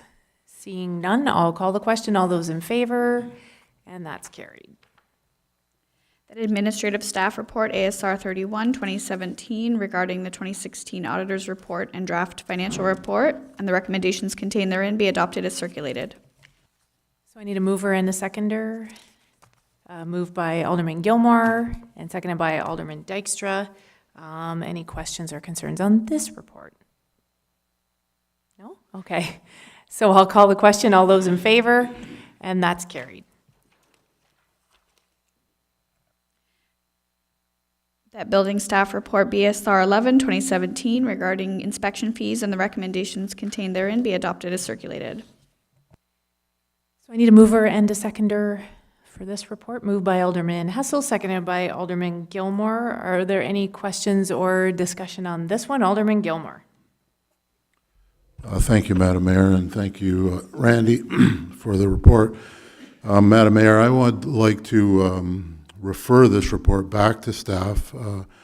although there is a considerable reduction in the amount that this particular business is being assessed, that is the genesis of this report, it is still, the numbers still do not make sense. And I had a conversation with Adam today, and I think that we maybe understand each other a little bit better. And subsequent to that conversation, he has located other municipalities that have a cap on the amount of the revenue that's or the amount of charge on a building permit fee, and which is really what I'm going after.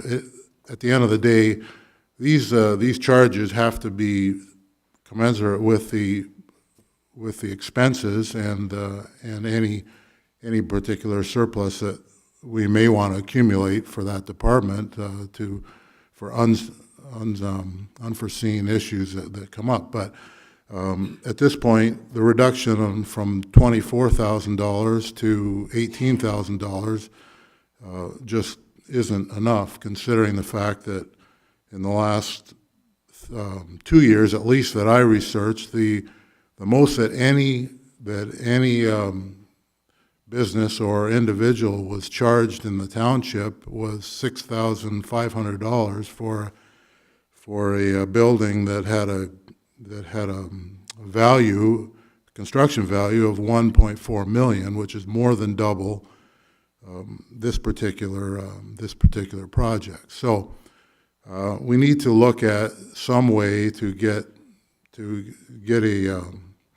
a process where we identify that certain structures are not going to fall into any pigeonhole, and that's the case here. So, just to repeat myself, I'd like to refer this back to staff and get another report back with I'll use the term made in Wainfleet, but a solution that has some common sense applied to it.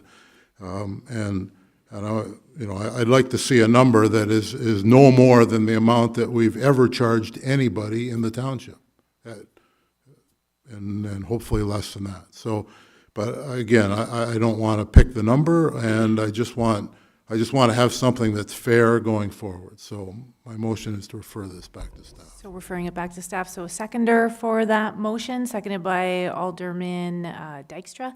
And then, is there discussion on a referral? No? Okay, so I will call the question on referring it back to staff. All those in favor? And that's carried. Okay. That drainage staff report, DSR 9, 2017, regarding apportionment agreement, Lambert, and the recommendations contained therein be adopted as circulated. Okay, I need a mover and a seconder for that. Moved by Alderman Hessels, seconded by Alderman Dykstra. Any questions or discussion on that? Alderman Hessels. Yeah, I see our drainage guy isn't here, but maybe the treasurer can answer it. When I look at share of assessment, it's got percentage of maintenance cost, 8.8% or something, and then the other one was 1.4%. I don't know how they come with a percentage. Like if you got something, you got to pay 100%, or is there grants that cover it? I'm not sure. Maybe the treasurer can answer I it. see two people going for mics, so we'll let you guys fight it out. Through you, Madam Mayor, to Alderman Hessels. I'm not overly familiar with how Jason comes to that calculation, but I have an understanding of the general principle. So when you have a piece of land that's been subdivided, so in this case there was a consent to sever a surplus farm dwelling, you now have two properties, and it needs to be reflected that each property pays the appropriate fee for the maintenance of that drain. So he looks at kind of the land area. So I don't have the numbers in front of me, but typically you're looking at a 1 hectare area for the surplus farm dwelling, and then whatever the remnant size of the agricultural lands. And he does a ratio based on the engineer's report to develop what the percentage would be. Well, just going like this is the parcel. They're split in two here, the way I look at it. So it would be 100%. the two properties, but the one property's only gonna pay, what was it? Almost 10%, the other one's paying 1.4%. So, like, that's with the surplus dwelling and the property that it was taken off of, because one's, what, 20 acres, and the other one's, what, maybe 3-4 acres? So I would just think you'd have 100%, so one's got to pay 80%, and one should be paying the 1.4. I think Adam's dying to respond to your comments. So I'll provide a bit more context here. So through you, Madam Mayor, to Alderman Hessels.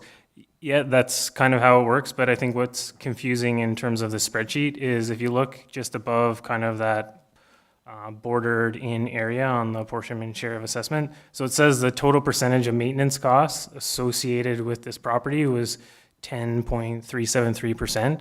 So that 8.8 is the 9.71 hectares of the 11.3 hectares applied to the 10%. So it's 8 of the 10%, if that makes sense. So roughly your 80% and your kind of 20% that you're alluding to. But they only pay 10%, this particular property on that drainage, or that municipal drain. Yeah.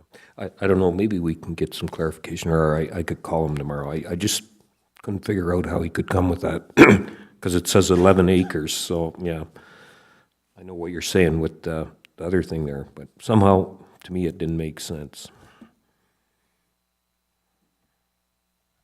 Okay, other questions or comments? Seeing none then, I'll call the question. All those in favor? Opposed? And that's carried. Okay. So now we're on to correspondence. We don't need a motion or anything unless we're going to amend. So we have two pieces of correspondence that were referred to us, and one was regarding Bill 148. So we can deal with that one first. It was a township that was asking for support, and Meredith has advised me that since the correspondence deadline, there are more resolutions coming in related to this bill and in terms of what they're talking about. So, so I don't know if anybody wants to make a recommendation to support it. And then Alderman Hessels, you're. Well, yeah, I think it's very critical, especially to us smaller municipalities. Like it could cost us a fortune if they kind of go through with this. So yeah, I think we should really strongly support it. Like with an exclamation mark, we're gonna. That'd be one. So you're seconding that motion, Alderman Dykstra, and you'd like to speak to it, or you're just okay? So so we are going to support it. It's been moved and seconded. So I will call the question. All those in favor, and that's carried. And then we have the other one regarding Marshville use of facilities. So are you moving to allow? I would move to allow. Okay. Seconded by Alderman Gilmore. Any discussion on that amendment? Seeing none, I'll call the question. All those in favor, and that is carried. Okay, so now we have one bylaw. That bylaw number 52, 2017, being a bylaw to amend bylaw 5, 2016, being a bylaw to establish and regulate payment to various fees and charges within the Township of Wainfleet, be read and passed this 14th day of November 2017. Okay, so I need a mover and a seconder for that. Moved by Alderman Gilmore, seconded by Alderman Conk. Any questions or discussion? Alderman Hessels. Yeah, I don't know, I guess it's changed and we don't have the old ones there, but if you only get a couple people showing up to some of these things, is there going to be a limit? A limit to how many people you would have there? Because, at $2 a person, you can, if you have 5 people, that's only $10 an hour. Like, can you run the arena for that? So that's why I'm wondering if we're putting a limit if they can't get enough people together. I know these are the rates that you're proposing, but so, and I guess Richard's not here and he didn't call me about it either, so I just was kind of curious. Okay. So nobody can answer it, I guess. I think maybe Adam can. through you, Madam Mayor, to Alderman Hessels. So I think with respect to this particular bylaw, they were looking to establish a program that was running during the day. During the day, a weekday, I should say, is typically the arena is not being utilized. So I think the theory behind it from our recreation department was that something is better than nothing in terms of we're already incurring the cost to keep the ice in the facility and support the services. So why not see if we can get a couple of people, even if it is a couple of people, to come in and use the facilities during kind of off-peak time for the municipality. Okay. All right, I will call, if there aren't any other questions or comments, I will call the question. All those in favor, and that's carried. And now we are going on to other business. So I'm going to look at the men. Any other business?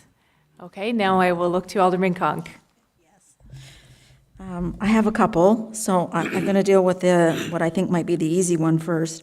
I've had a conversation with a resident who lives out in the Reeves Bay area of Lakeshore, and he was inquiring about the speed bumps that we have on Augustine Road, which are seasonal, so we put them down and then we take them up.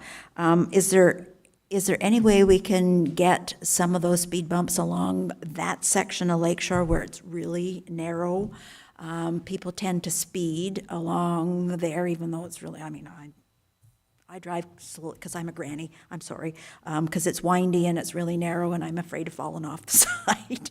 But speed bumps might be an easy fix for that. And there wasn't an indication that there's kids that run across the road and whatnot. So I'm just wondering if we can pass that along to Richard when he gets back, whenever that might be.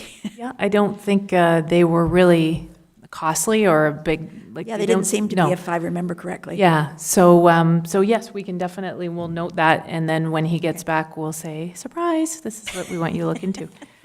Okay, now I have a real issue with Lakewood. And somebody needs to clarify for me and a lot of these residents here, there's work going on out there that is not maintenance. So we've had emails from our communications officer and from our bylaw officer saying that it's maintenance that they can do, but heavy trucks taking soil out, digging holes, putting cement blocks on the beach is not maintenance. So with these 61 conditions that we have in place, and a couple of them do mention the MOECC, which I called, she asked who put these 61 conditions in place, so that would be us, council and staff. And she said, well, it's you people that are supposed to be looking after this. So my question, I guess, is who's minding the store here? He's doing stuff that he shouldn't be doing because he's under an OMB appeal. He's not supposed to be furthering his project. But here we are. He's getting his roads ready. He's doing stuff that he's, I think, not supposed to be doing. So how do we stop this behavior until after the OMB hearing? Is there a way? Do we need to put a supervisor in place to make sure that the developer is playing by the rules? Do we need to put a stop work order on him? Like, what's the solution here? I'm going to look to staff. Unfortunately, we don't have Mark here tonight, and I think Mark might have been one of the people that would be able to comment on this, but I see Lee grabbing the mic. He's been quiet all night, so Lee. Sure. Through you, Madam Mayor, to Alderman Conk. Yeah, in answer to your question, the whole definition of what is acceptable work, what is unacceptable, what appears to be furthering the project and so forth, appears to be at really the fulcrum of some of the problems. The work that is being done is largely twofold. It's site maintenance that any landowner would be able to conduct. The nature of the site is obviously going to be different than most sites that as landowners we're going to be dealing with, larger scale and so on. So, the appearance of the work that's taking place there is certainly going to differ. The other side of the work includes work being done with regard to the toad habitat, which includes removal of trees, creation of dunes, removal of brush, and so forth to increase and enhance the habitat. And that work is actually required to be done. It's not optional, and they've been mandated to move ahead with that. So, through bylaw enforcement, we have the ability to monitor that, and staff are taking every opportunity to make sure that happens. Well, with all due respect, I disagree. They're digging holes at the east end of the property. That's nowhere near the toad habitat. A huge hole that doesn't have any fencing around it, which is it's a hazard for residents who are using, because it's, as I understand it, it's right next to Side Road 18. And the putting out blocks on the beach, that's not toad maintenance or toad habitat either. They're doing other things. I mean, there's pictures that have been posted on Facebook with regards to the work that's going on there. It is not maintenance. I totally disagree with that assessment. So I want a definition of what is allowed for maintenance. Can you give me that? Through you, Madam Mayor, to Alderman Conk, certainly I can look into that and get back to you with an answer. Okay, so, but we still have the issue of this activity that's going on there that the local residents are concerned with, and I agree with them. So it might take you several days to come up with a definition of maintenance with regards to that site. And we've already been told by our bylaw officer that we have a gap in our site control bylaw with regards to that property, and that's going to take a while. So in the meantime, are we just going to allow this guy to do whatever the heck he wants to do because he wants to do it? I mean, that's not right. That's not fair. We're waiting on an OMB appeal here, and you're not supposed to be advancing your project. So Alderman Conk, you said you called the MOECC, and they said they had absolutely nothing to do with it. Yeah, that's what she said. I find that interesting. Is the MNR involved in this as well? They do have over the toad habitat, right? Yeah. So have you reached out to the MNR? No, I haven't. Okay. So, I know that we had some complaints from residents a few weeks back, and staff spent actually quite a number of hours trying to kind of gather that information and sort through it and get you an answer. And some of the people who were sitting in the gallery, they worked really hard to get those people an answer as well. So did you reach out to staff at all this week, or you just waited until we got here tonight? Well, I mean, we had the email from a resident last week, and you responded to her, and I responded to her, and I just assumed that staff was probably informed by you that there was this issue. And again, she indicated that the activity she's seeing is not regular maintenance, even with regards to this site. It's not regular maintenance. It's not clearing of brush. It's dump truck loads of dirt that's in a funny vehicle that took the rocks down onto the beach that's been running up and down Lakeshore. So, and when I spoke with Kim Groombridge from the MOECC, she indicated that where they're indicated in the 61, 35, and 36, I read them to her, and she said, nope, that's not us. We don't have anything to do with that. They have their own things that they're going, conditions that they have, that he has to abide by, and he's already been to them with a pre-consultation, which again tells me that he's advancing his project when he's not supposed to be. So I keep coming back to, what is it that we have to do to get this developer to play nice in the sandbox? What was the response from the OMB? Sarah, did you not reach out initially to the OMB when we were getting complaints about, can you just refresh my memory? If you remember, and if you don't, we can find out after? I know you're going from the top of your head. So through you, Madam Mayor, so when I contacted the OMB, Alderman Conk is correct. They can't do any work to further their, what they're proposing because the application is under appeal, and said that it would be the responsibility of the municipality, being the township, to enforce any bylaws that we may have. Challenge is we don't have a site alteration bylaw, so we have nothing to enforce. Mark has been out there a number of times to have a look at the work that they've been doing, and we've communicated to the property owner that no work to further their application should be done. So we are monitoring it.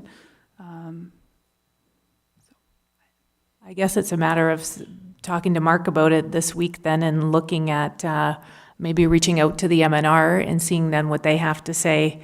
If you're talking about things on the beach and the Fowler Toad and everything else. Alderman Dykstra, I'll look to you, though you had a question or comment. Maybe you have an idea? Through you, Madam Mayor. My ideas aren't popular tonight. However, in fact, the OMB, do they not have any sort of teeth or anything? They can't say pending the appeal, all work on the property ceased? It's up to the municipality, is that correct? Through you, Madam Mayor, my understanding is that they do not do enforcement. They have rules, but they don't enforce them.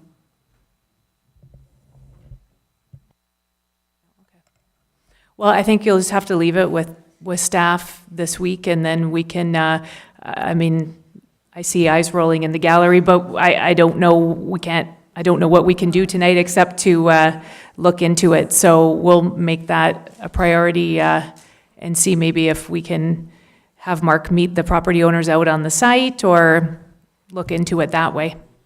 So, did you have any other business? Okay. Anybody else have any other business? Alderman Dykstra.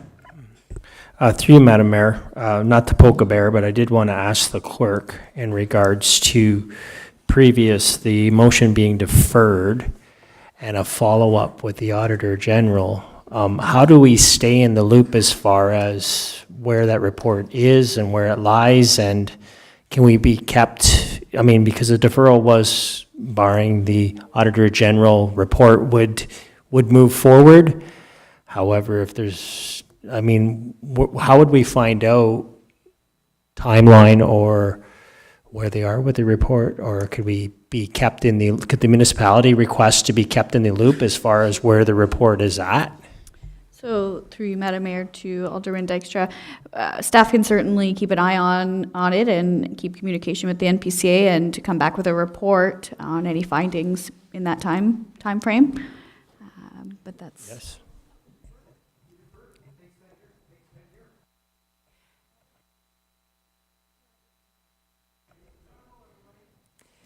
Okay, so any other business then? All right, seeing none, then I will look to the clerk to read the motion for the closed meeting.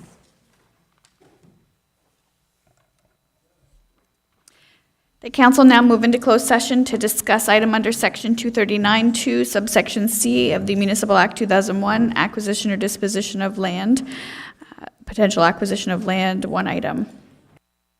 So I need a mover and a seconder for that. Moved by Alderman Gilmore, seconded by Alderman Hessels. All those in favor, and that's carried.